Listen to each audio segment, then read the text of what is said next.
എല്ലാവർക്കും ഇന്നത്തെ റീഡിങ്ങിലേക്ക് സ്വാഗതം. ഇന്ന് നമ്മൾ നോക്കാൻ പോകുന്നത്, നിങ്ങളിപ്പോൾ നോ കോണ്ടാക്ട് സിറ്റുവേഷനിലാണെങ്കിൽ ആ പേഴ്സൺ നിങ്ങളോട് ഇപ്പോഴും സംസാരിക്കാത്തതിൻ്റെ പ്രധാനപ്പെട്ട 3 കാരണങ്ങൾ എന്താണ് എന്നാണ് നമ്മളിന്ന് നോക്കാൻ പോകുന്നത്. എനിക്കിവിടെ ലഭിക്കുന്ന എനർജി എന്താണെങ്കിലും അത് ഞാൻ നിങ്ങളോട് പറയാം. ഇതിലെന്താണോ നിങ്ങൾക്ക് റെസനേറ്റ് ആവുന്നത് എന്ന് നിങ്ങൾക്ക് തോന്നുന്നത് അത് മാത്രം നിങ്ങളെടുക്കാം. എനിക്കിവിടെ ലഭിക്കുന്ന എല്ലാ മെസ്സേജസും ഞാൻ പറയാം. പ്രധാനപ്പെട്ട 3 കാരണങ്ങളാണ് നമ്മൾ നോക്കുന്നതെങ്കിൽ പോലും എനിക്കിവിടെ ലഭിക്കുന്ന മെസ്സേജസ് എല്ലാം ഞാൻ നിങ്ങളോട് പറയാം. പ്രധാനമായിട്ടും 3 കാരണങ്ങളാണ് നോക്കാൻ പോകുന്നത്. എങ്കിലും മറ്റെന്തെങ്കിലും മെസ്സേജ് കിട്ടുന്നുണ്ടെങ്കിൽ അത് ഞാൻ നിങ്ങളോട് പറയാം. ഇതിലെന്താണോ നിങ്ങൾക്ക് റെസനേറ്റ് ആവുന്നത് എന്ന് നിങ്ങൾക്ക് തോന്നുന്നത് അത് മാത്രം നിങ്ങളെടുക്കാം. റീഡിംഗ് സ്റ്റാർട്ട് ചെയ്യുന്നതിന് മുൻപ് നിങ്ങൾക്ക് ഈ റീഡിംഗ് ഇഷ്ടമാവുകയാണെങ്കിൽ, ഇതുപോലുള്ള റീഡിങ്സ് ഇനിയും കാണുന്നുണ്ടെങ്കിൽ ഈ ചാനൽ സപ്പോർട്ട് ചെയ്യുക. നിങ്ങളുടെ സപ്പോർട്ടാണ് എൻ്റെ മോട്ടിവേഷൻ. അതുകൊണ്ടാണ് നിങ്ങൾക്ക് ഈ റീഡിംഗ് ഇഷ്ടമാവുകയാണെങ്കിൽ ഈ ചാനലിലെ മറ്റ് വീഡിയോസും ഒന്ന് കണ്ടു നോക്കുക. ഇഷ്ടമാവുകയാണെങ്കിൽ സബ്സ്ക്രൈബ് ചെയ്യുക. ഈ റീഡിംഗ് കാണുന്ന എല്ലാവർക്കും നന്ദി. റീഡിംഗ് സ്റ്റാർട്ട് ചെയ്യുന്നതിന് മുൻപ് ഒരു കാര്യം കൂടി പറയാനുണ്ട്. നിങ്ങൾക്ക് പെയ്ഡ് പേഴ്സണൽ റീഡിങ്സിൽ താല്പര്യമുണ്ടെങ്കിൽ, അതിഷ്ടമാണെങ്കിൽ, അതിന് താല്പര്യമുണ്ടെങ്കിൽ ഡിസ്ക്രിപ്ഷൻ ബോക്സിൽ ഞാൻ ഇമെയിൽ ഐ ഡി കൊടുത്തിട്ടുണ്ട് കേട്ടോ. ഈ വീഡിയോയുടെ ഡിസ്ക്രിപ്ഷൻ ബോക്സിൽ ഞാൻ ഇമെയിൽ ഐ ഡി കൊടുത്തിട്ടുണ്ട്. അതുവഴി നിങ്ങൾക്ക് കോൺടാക്റ്റ് ചെയ്യാവുന്നതാണ്. അതായത് പെയ്ഡ് പേഴ്സണൽ റീഡിങ്സിൽ നിങ്ങൾക്ക് താല്പര്യമുണ്ടെങ്കിൽ നിങ്ങൾക്ക് ആ ഇമെയിൽ ഐ ഡി വഴി കോൺടാക്റ്റ് ചെയ്യാവുന്നതാണ് കേട്ടോ. അതോടൊപ്പം തന്നെ ഞാൻ വാട്സപ്പ് ലിങ്കും കൊടുത്തിട്ടുണ്ട്. അപ്പം നിങ്ങൾക്ക് വാട്സപ്പ് വഴിയാണ് കോൺടാക്റ്റ് ചെയ്യാൻ എളുപ്പമെന്നുണ്ടെങ്കിൽ, താല്പര്യമെന്നുണ്ടെങ്കിൽ അതുവഴി കോൺടാക്റ്റ് ചെയ്യാവുന്നതാണ്. മെസ്സേജസ് ആണ് അയക്കേണ്ടത് കേട്ടോ, കോളല്ല. കോൾസ് എടുക്കുന്നില്ല, മെസ്സേജസ് മാത്രമാണ്. നമുക്ക് വേഗം തന്നെ ഇന്നത്തെ റീഡിങ്ങിലേക്ക് കിടക്കാം. വരും. അവർ ഇപ്പോഴും നിങ്ങളോട് സംസാരിക്കാത്തതിൻ്റെ പ്രധാനപ്പെട്ട 3 കാരണങ്ങൾ എന്താണ് എന്ന് നോക്കുന്ന സമയത്ത് എനിക്കിവിടെ മനസ്സിലാവുന്നത്, ആദ്യത്തെ കാരണം ആയിട്ട് എനിക്കിവിടെ മനസ്സിലാകുന്ന കാര്യം എന്താണ് എന്ന് പറയുന്നതിന് മുൻപ്, വളരെ ഒപ്റ്റിമിസ്റ്റിക് ആയിട്ടുള്ള ഒരു എനർജിയാണ്, വളരെ പോസിറ്റീവായിട്ടുള്ള ഒരു എനർജിയാണ് എനിക്കിവിടെ ലഭിക്കുന്നത്. മേ ബി ആ പേഴ്സണോ നിങ്ങളോ അല്ലെങ്കിൽ നിങ്ങൾ 2 പേരും ഈ ഒരു റിലേഷൻഷിപ്പിനെ പറ്റിയിട്ട് ഒപ്റ്റിമിസ്റ്റിക് ആയിട്ട് അല്ലെങ്കിൽ പോസിറ്റീവായിട്ട് ചിന്തിക്കുന്നുണ്ടായിരിക്കാം എന്നാണ് എനിക്കിവിടെ മനസ്സിലാവുന്നത്. അല്ലെങ്കിൽ ഈ റിലേഷൻഷിപ്പിൻ്റെ മൊത്തത്തിലുള്ള എനർജി തന്നെ വളരെ പോസിറ്റീവായിട്ടുള്ളൊരു എനർജി ആയിരിക്കാം. എന്നിട്ടും നിങ്ങൾ തമ്മിൽ പിണങ്ങിയിട്ടുണ്ട്, അത് ശരിയാണ്, പിണക്കത്തിലാണ് എങ്കിൽ പോലും ഒരു പോസിറ്റീവ് എനർജി തന്നെയാണ് ഇവിടെ ലഭിക്കുന്നത്. പ്രത്യേകിച്ചും നിങ്ങളുടെ റിലേഷൻഷിപ്പിൻ്റെ എനർജി നോക്കുന്ന സമയത്ത് മൊത്തത്തിൽ ഇവിടെ ഒരു പോസിറ്റീവ് എനർജി കിട്ടുന്നുണ്ട്, വളരെ ഒപ്റ്റിമിസ്റ്റിക് ആയിട്ടുള്ളൊരു എനർജി കിട്ടുന്നുണ്ട്. ഞാൻ റിലേഷൻഷിപ്പിൻ്റെ എനർജി പ്രത്യേകിച്ച് നോക്കിയിട്ടില്ല, പക്ഷേ ഇവിടെ മൊത്തത്തിൽ എനർജി നോക്കുന്ന സമയത്ത് പൊതുവേ പോസിറ്റീവ് എനർജിയാണ് കിട്ടുന്നത്. അതുകൊണ്ടാണ് പറയുന്നത്, മേ ബി ഈ ഒരു സമയത്ത് നിങ്ങൾ ഈ റീഡിംഗ് കാണുന്ന സമയത്ത് ആ പേഴ്സണോ അല്ലെങ്കിൽ നിങ്ങളോ വളരെ പോസിറ്റീവായിട്ട് ചിന്തിക്കുന്നുണ്ടായിരിക്കാം. അല്ലെങ്കിൽ നിങ്ങൾ 2 പേരും ഇപ്പോൾ ഈ ഒരു റിലേഷൻഷിപ്പിനെ പറ്റിയിട്ട് വളരെ ഒപ്റ്റിമിസ്റ്റിക് ആയിട്ട് ചിന്തിക്കാൻ ശ്രമിക്കുന്നുണ്ടായിരിക്കാം. ഈ ഒരു നോ കോണ്ടാക്ട് സിറ്റുവേഷൻ, അതായത് നിങ്ങൾ തമ്മിൽ സംസാരിക്കുന്നില്ല, ഒരു നോ കോണ്ടാക്ട് സിറ്റുവേഷൻ ആണ് എങ്കിൽ പോലും നിങ്ങൾ 2 പേരും ഒപ്റ്റിമിസ്റ്റിക് ആയിട്ട് ഈ ഒരു റിലേഷൻഷിപ്പിനെ പറ്റി അല്ലെങ്കിൽ ഈ ഒരു സിറ്റുവേഷനെ പറ്റി ചിന്തിക്കുന്നുണ്ടായിരിക്കാം എന്നാണ് എനിക്കിവിടെ മനസ്സിലാവുന്നത്. അങ്ങനെ നിങ്ങൾ ചിന്തിക്കാൻ ശ്രമിക്കുന്നുണ്ടെങ്കിൽ അത് വളരെ നല്ലൊരു കാര്യം തന്നെയാണ് കേട്ടോ. പറഞ്ഞ പോലെ ഒപ്റ്റിമിസ്റ്റിക് ആയിട്ടുള്ള എനർജിയൊക്കെ ആണ് എങ്കിൽ പോലും എന്തുകൊണ്ട് ആ പേഴ്സൺ നിങ്ങളോട് സംസാരിക്കുന്നില്ല? അതിൻ്റെ പ്രധാനപ്പെട്ട 3 കാരണങ്ങൾ എന്താണെന്ന് നമുക്കിനി നോക്കാം. ആ പേഴ്സൺ നിങ്ങളോട് സംസാരിക്കാത്തതിൻ്റെ പ്രധാനപ്പെട്ട ആദ്യത്തെ കാരണമായിട്ട് എനിക്കിവിടെ മനസ്സിലാവുന്നത്, ഒന്നാമത്തെ കാരണമായിട്ട് എനിക്കിവിടെ മനസ്സിലാവുന്നത് എന്താ വെച്ചാൽ, മേ ബി ആ പേഴ്സൺ ഇതൊരു വലിയ പിണക്കമായിട്ട് തോന്നിയിട്ടുണ്ടാവില്ല. അതായത് നിങ്ങൾ തമ്മിൽ സംസാരിക്കാതെയായിട്ട് മേ ബി കുറച്ച് നാളായിട്ടുണ്ടാവാം, മേ ബി ഒരുപാട് നാളായിട്ടുണ്ടായിരിക്കാം, അല്ലെങ്കിൽ കുറച്ച് നാളെ ആയിട്ടുള്ളൂ എങ്കിൽ പോലും നിങ്ങൾക്ക് ഒത്തിരി നാളായതുപോലെ തോന്നുന്നുണ്ടായിരിക്കാം ആ ഒരു ഇഷ്ടം കാരണം. അങ്ങനെയാണെങ്കിൽ തന്നെ ഇനി കുറച്ച് നാളായാലും ഒത്തിരി നാളായാലും അല്ലെങ്കിൽ നിങ്ങൾക്ക് അങ്ങനെ തോന്നിയാലും ആ പേഴ്സണ് വിശ്വാസമുണ്ട് ഇതൊന്നും ഒരു വലിയ പിണക്കമല്ല, അല്ലെങ്കിൽ ഇതൊരു വലിയ പിണക്കമാണെങ്കിൽ തന്നെ ആയിക്കോട്ടെ, ഇതൊരു വലിയ പിണക്കമായിക്കോട്ടെ എങ്കിൽ പോലും അതിനേക്കാൾ വളരെ വലുതാണ് നിങ്ങളുടെ 2 പേരുടെയും സ്നേഹം എന്ന് ആ പേഴ്സൺ ചിന്തിക്കുന്നുണ്ട്. അതായത് നിങ്ങളുടെ വഴക്കിനേക്കാളും നിങ്ങളുടെ പിണക്കത്തിനേക്കാളും ഒക്കെ വലുതാണ് നിങ്ങളുടെ സ്നേഹം എന്ന് ആ പേഴ്സൺ വിശ്വസിക്കുന്നുണ്ട്, നിങ്ങളുടെ 2 പേരുടെയും സ്നേഹം. അതുകൊണ്ട് തന്നെ ഈ ഒരു റിലേഷനിൽ ഒരു പുതിയ തുടക്കം ഉണ്ടാകും എന്ന് ആ പേഴ്സൺ വിശ്വസിക്കുന്നുണ്ട്. ആ ഒരു വിശ്വാസം ആ പേഴ്സണുണ്ട്.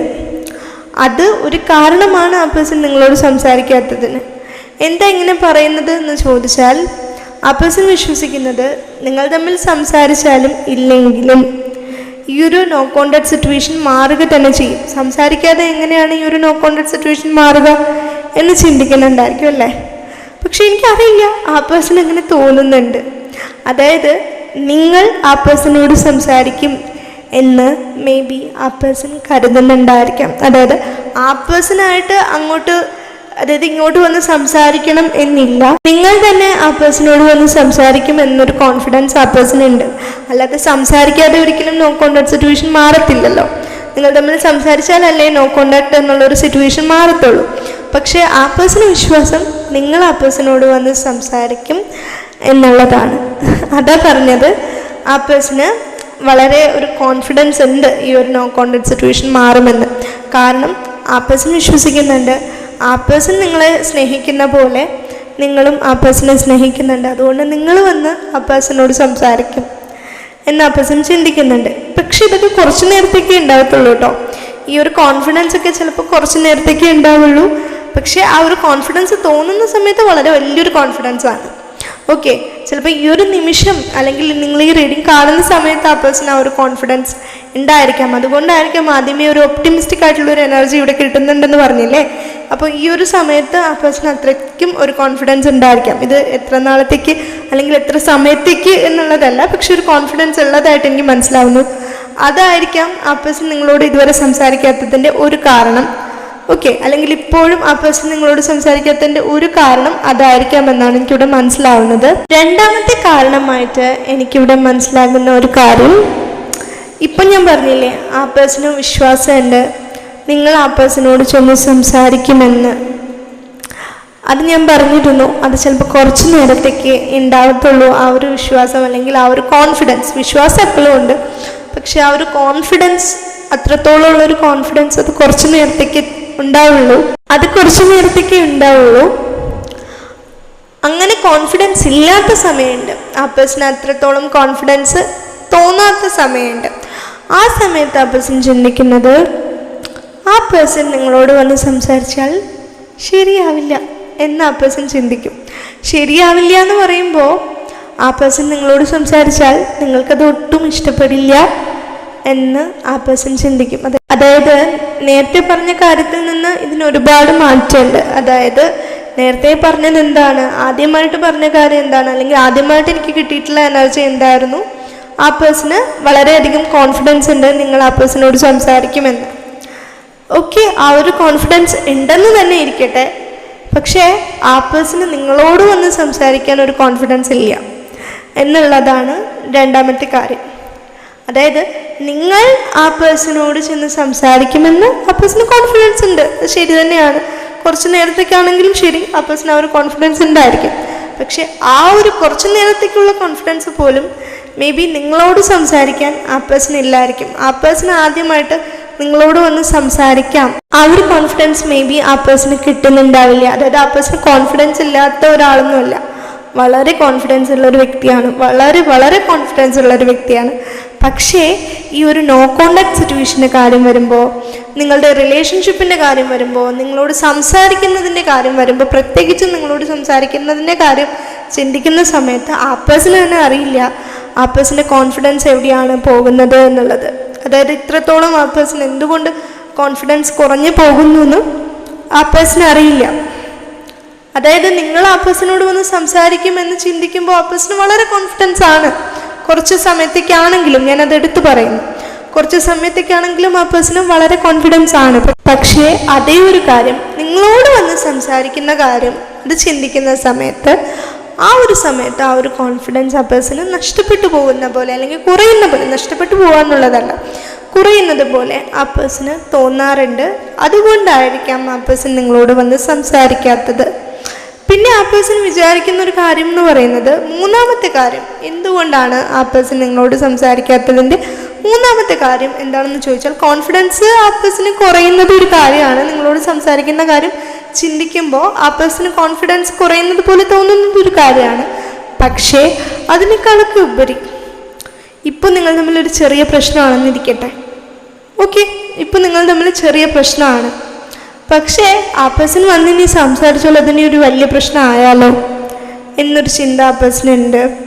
അതായത് ആ പേഴ്സൺ ഇനി വന്ന് സംസാരിച്ച് കുറച്ചും കൂടി അതൊരു വലിയ പ്രശ്നത്തിലേക്ക് പോകണ്ട, അല്ലെങ്കിൽ കുറച്ചും കൂടി ഒരു സ്റ്റക്നെസ് ഉണ്ടാവണ്ട എന്ന് വിചാരിച്ചിട്ടായിരിക്കാം ആ പേഴ്സൺ നിങ്ങളോട് സംസാരിക്കാത്തത്. അതോടൊപ്പം തന്നെ എനിക്കിവിടെ മനസ്സിലാവുന്ന ഒരു കാര്യം, മേ ബി നിങ്ങൾ പറഞ്ഞിട്ടുണ്ടായിരിക്കാം അധികം ഇനി സംസാരിക്കണ്ട, സംസാരിച്ചിട്ട് കാര്യമില്ല, നമ്മൾ സംസാരിച്ചാൽ പിന്നെയും ചിലപ്പോൾ വഴക്കായാലോ അല്ലെങ്കിൽ കൂടുതൽ പിണക്കത്തിലേക്ക് പോയാലോ എന്ന് മേ ബി നിങ്ങൾ തന്നെ ആ പേഴ്സണോട് പറഞ്ഞിട്ടുണ്ടായിരിക്കാം.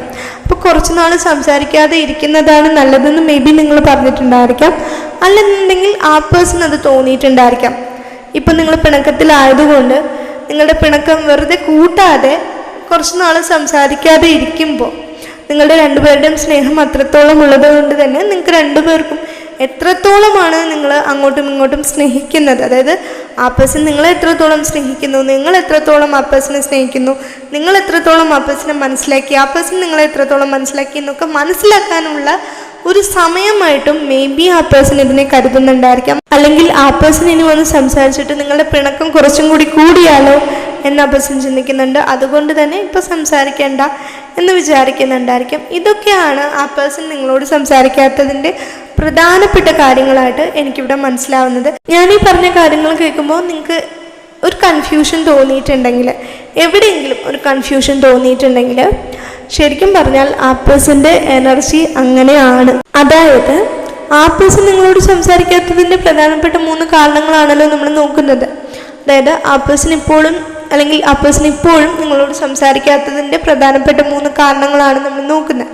അപ്പോൾ ശരിക്കും പറഞ്ഞാൽ ആ പേഴ്സണ് തന്നെ അറിയില്ല എന്തുകൊണ്ടാണ് ആ പേഴ്സൺ നിങ്ങളോട് സംസാരിക്കാത്തതെന്ന്. ഒരുപാട് കാരണങ്ങൾ ഉണ്ടായിരിക്കാം, പക്ഷെ കൃത്യമായിട്ട് ഇത് കാരണമാണ് ഞാൻ സംസാരിക്കാത്തതെന്ന് ശരിക്കും പറഞ്ഞാൽ ആ പേഴ്സൺ തന്നെ അറിയില്ല. ഒത്തിരി കാര്യങ്ങൾ ഉണ്ടായിരിക്കാം കേട്ടോ, ഒരുപാട് കാരണങ്ങൾ ഉണ്ടായിരിക്കാം. ഞാനിവിടെ 3 കാര്യങ്ങളാണ് പറഞ്ഞത്. അതിലും നിങ്ങൾക്ക് ചിലപ്പോൾ മാത്രം ചെറിയൊരു കൺഫ്യൂഷൻ തോന്നിയിട്ടുണ്ടെങ്കിൽ ആ പേഴ്സൻ്റെ എനർജി അങ്ങനെയാണ്. ഇനി നിങ്ങൾക്ക് കൺഫ്യൂഷനൊന്നും തോന്നിയിട്ടില്ലെങ്കിൽ നല്ല കാര്യം. ആ പേഴ്സൻ്റെ എനർജിയിൽ പക്ഷേ ആ ഒരു കൺഫ്യൂഷൻ എനിക്ക് ഫീൽ ചെയ്യുന്നുണ്ട്. ആ പേഴ്സണ് നിങ്ങളോട് സംസാരിക്കണം എന്നുണ്ട്, പക്ഷേ എന്തുകൊണ്ടോ അല്ലെങ്കിൽ ഈ പറഞ്ഞ കാരണങ്ങൾ കൊണ്ട്, അല്ലെങ്കിൽ ഇനിയും ഒരുപാട് കാരണങ്ങൾ ഉണ്ടായിരിക്കാം, അതെല്ലാം കൊണ്ട് തന്നെ ആ പേഴ്സണ് നിങ്ങളോട് സംസാരിക്കാൻ സാധിക്കുന്നില്ല എന്നാണ് എനിക്കിവിടെ മനസ്സിലാകുന്നത്. ആ ഒരു മെസ്സേജാണ് എനിക്കിവിടെ ലഭിക്കുന്നത്. അതുകൊണ്ടാണ് ഞാൻ പറയുന്നത്.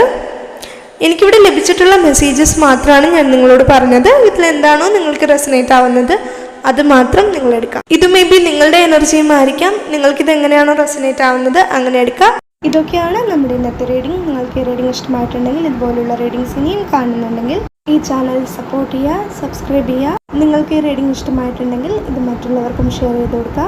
ഈ റീഡിംഗ് കണ്ട എല്ലാവർക്കും നന്ദി. എല്ലാവരും എപ്പോഴും സന്തോഷമായിട്ടിരിക്കുക. Bye bye.